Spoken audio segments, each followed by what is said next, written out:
Hey everybody, welcome to my top 5 20-minute filler board games. I know that's a lot, but here's the deal. If you saw my top 5 filler card games, you know that the word filler, when I use that, is full of love. They are no less quality games than any other game. They just take a shorter amount of time to play. And so I'm focusing on those 20-minute board games in this top 5. Next time, my top 5 will cover the 40-minute filler board games, so stay tuned for that as well. But right now, let's talk about those games you can squeeze into the beginning of a game night, in between games, at the end of the game night, or maybe just the whole game night if you really like your 20-minute board game. Kicking off my list is a game that doesn't have any cards, it doesn't have any dice. It's simply made up of tiles in a 2x1 grid. You might have guessed it by now. It is King Domino. This game says it actually takes 15 minutes to play. So, you totally met my 20-minute mark. This is a fascinating and very interesting puzzle game. Players are going to take on the role of these builders of this kingdom. They have a 5x5 imaginary grid in front of them that they will put these dominoes into, creating this 5x5 grid at the end of the game. They're going to draft these tiles in an open drafting system based on initiative pecking order. And so players will be able to place their marker next to the domino that they want, but where that domino lands in top down, going from the first, second, third, fourth, means that the next round you're going to be first, second, third, or fourth to pick, which I love that system. I think it's so smart. And it also adds that necessary strategy to such a simple game. Now, how do players score? They are going to, at the end of the game, look at all those regions that are next to each other. They're going to count up those regions. Let's say it's the desert region, and you multiply that times the crowns on that particular region type. And you'll do that for all of yours, and that's it. It's super easy. It's really straightforward. The game is over so fast that you can jump into another game of it. And if you like King Domino so much, try Queen Domino. But my recommend for this at my number 5 spot is King Domino. Okay, my number 4 filler board game is Saikatsu. This is kind of the perfect 3-player game. Now, it can be played with 2 and 4, but the board itself is balanced perfectly for 3 players. So I'm going to recommend 3 players for this game, and yes, it does take 20 minutes or less to play. Beautiful pieces and beautiful artwork display this koi pond that is out in front of everybody on this board. And you're going to see all these rows and columns. It's essentially this grid. And what you're going to do on your turn is look at one of your 2 tiles. You have drawn these 2 tiles from a bag. I love drawing from bags. And these tiles have 2 different features. There's a flower that goes around the exterior, the edge of the tile. And then there is a bird depicted in the center of it. And you get to score flowers and birds, but at different times in the game. So players on their turn will place one of those tiles down into a space on the grid, anywhere in the koi pond. And they will score 1 point if they place a bird that matches a bird adjacent to them, in addition to all the birds in the flock. Which means if you can draw a line and you can see that they're all connected in some way, they're all adjacent to each other in a flock of birds, you will get points for the birds when you place a tile. So if I place 1 tile down and it's adjacent to a bird that's adjacent to another bird, and they're all 3 the same birds, I get to score 3 points. Pretty simple. At the end of the game, once the entire koi pond is filled up with all of the birds with the flowers on the edges, then you will score for flowers. And players are going to come at their side of the board, and you'll see that there are 3 different sides mapped out on this board. And you will look at all of those different rows, and you will score how many flowers of the same type are there, and you will get a score for more flowers: 1, 3, 6, 10, 15, and 21. If you get all the way across and they're all the same, you get that big 21.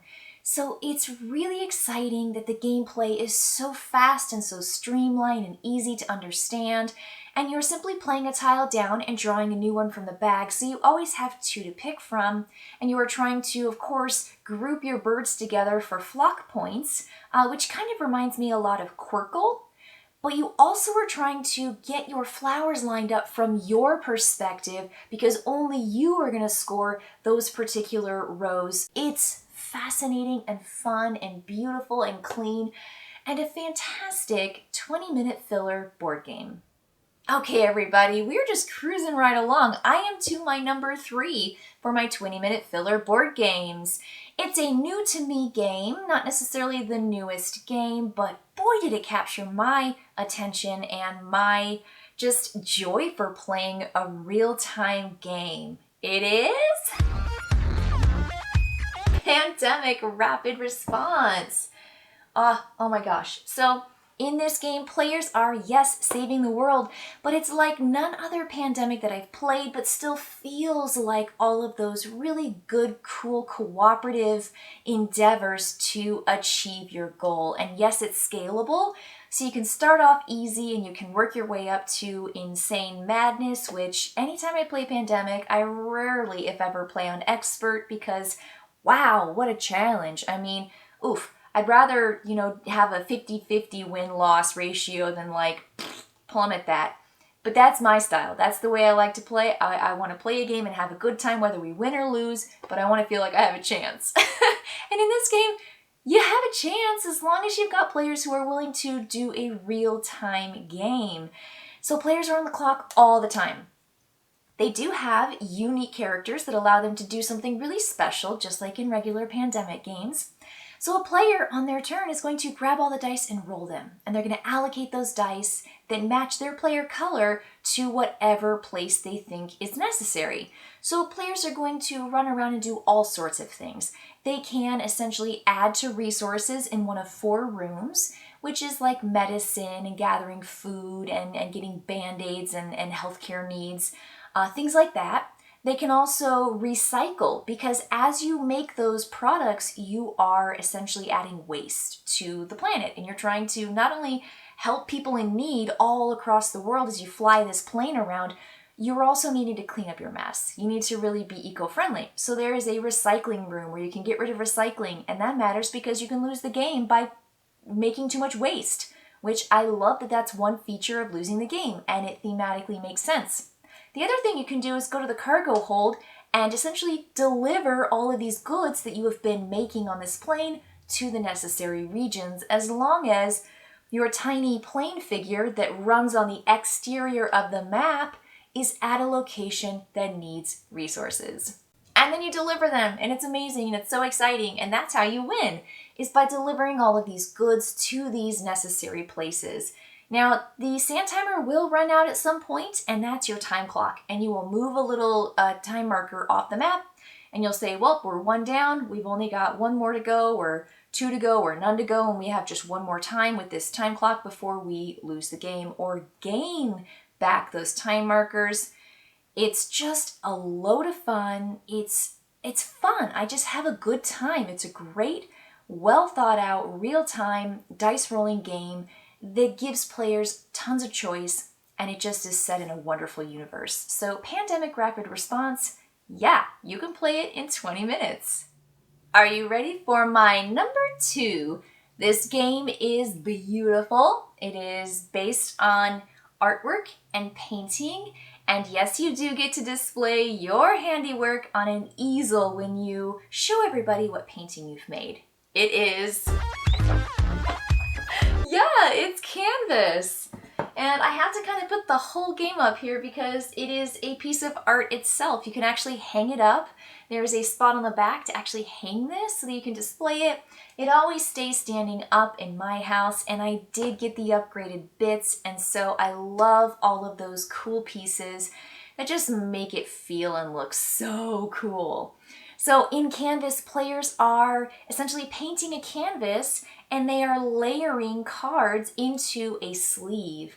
And so it's kind of Mystic Veil-esque, where you are grabbing this piece of composition or symmetry or color and feature, and you're adding it here and here and here. And when you have 3, you're going to put them in your sleeve and you're going to earn points based on what you have selected at the beginning of the game. And all of these different scoring cards can be different. You can have a different combination and a totally different display that you select at the beginning, either by choice or by random. And I love that there's so many different ways to score. It's kind of like a little puzzle. And it's great because there is this common open display where players are taking those cards and they're sliding down. So the leftmost card is free, but if you want to get anyone after that, you have to pay one of those paint palettes. And so you are putting that on saying, I don't want the first one, I don't want the second one, I don't want the third one, I want this one. And you take it, but you only have so many of those paint palettes to use until you are essentially forced to take some of the lower ones. But when you take one that has those little palettes on it, you get to keep it and it gives you that bidding flexibility. So you're just taking a card on your turn or you're making a painting. And everybody gets to make 3 paintings and you get to score each painting when you do it. And then you just count up points at the end of the game. It's great.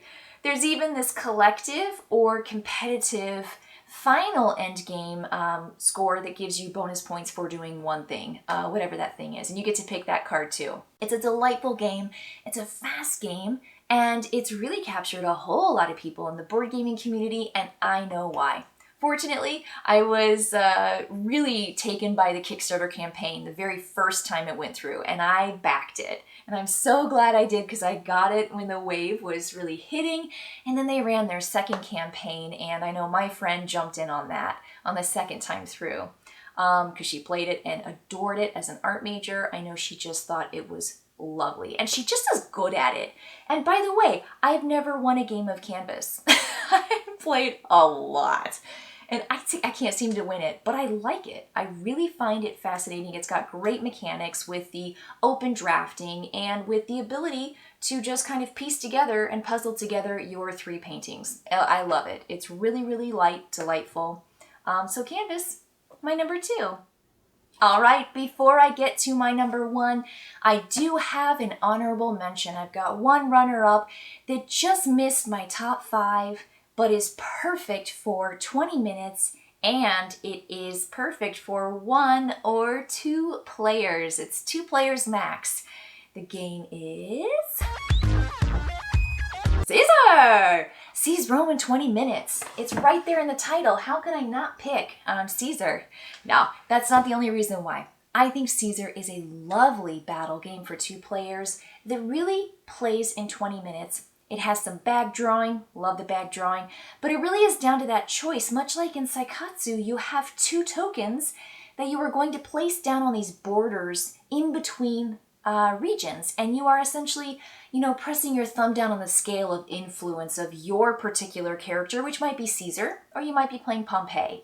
And players are going to go back and forth playing down these influence tokens and trying to gain bonuses. Those are the yellow tokens. Those are going to be those province bonuses, and they are really, really helpful. You gain those if you're the last person to close off a region, and if you are the player who has the most influence on those markers for an entirely closed off province or region, you get to place one of your control markers out there. And the control markers going from your supply onto the board is how you can win the game, which is the main way that you can win the game. There's another way that's by default. If your opponent can't draw any of their influence tokens from the bag that they have, then you win by default. But that thing is getting those control markers out there and really gaining access in the Senate.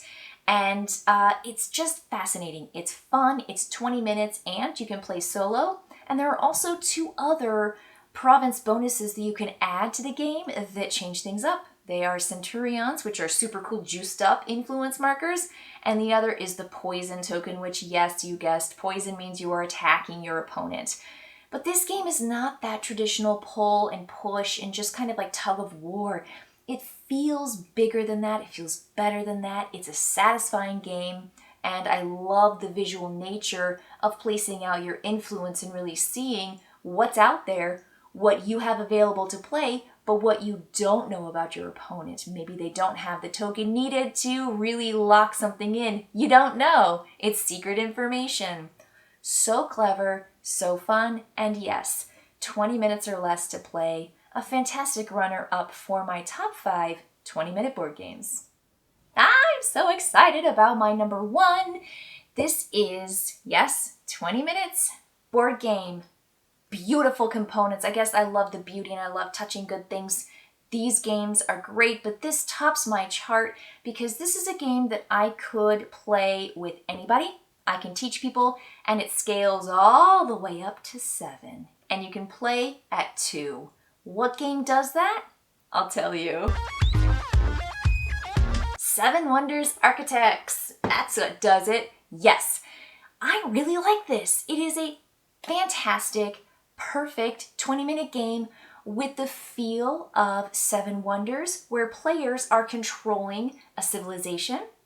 They're controlling a wonder and they're building it, and they're really competing with the players to their left and to their right. Now, what do players do on their turn? They will simply draw a card. That's it. You draw a card and you take it. Now, between you and the player to your right, and between you and the player to your left is a deck of cards, and those cards are face up.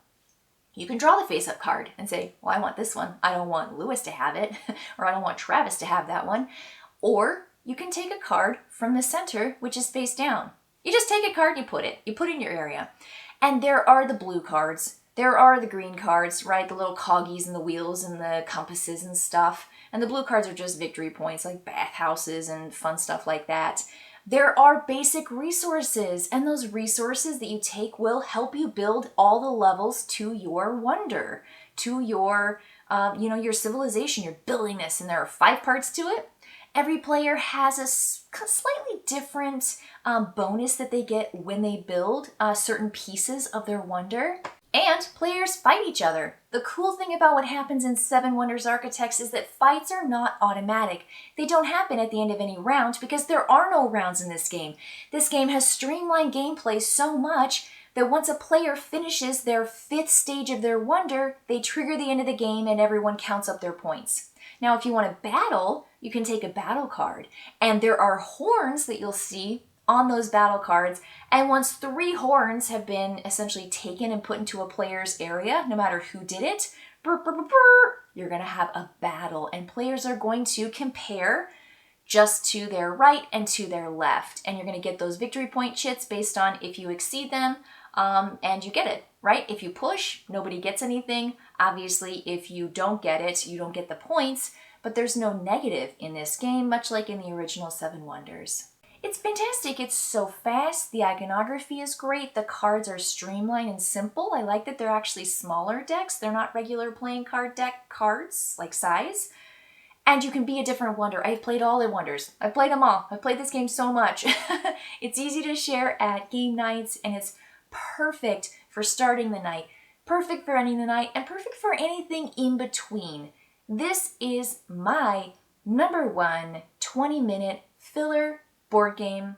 Thank you so much for joining me. I hope you appreciated my list and my suggestions. If you've got your own perfect 20-minute filler board game, put it down in the comments below. I can't wait to see it. There are some fantastic ones out there. These are just my favorite ones.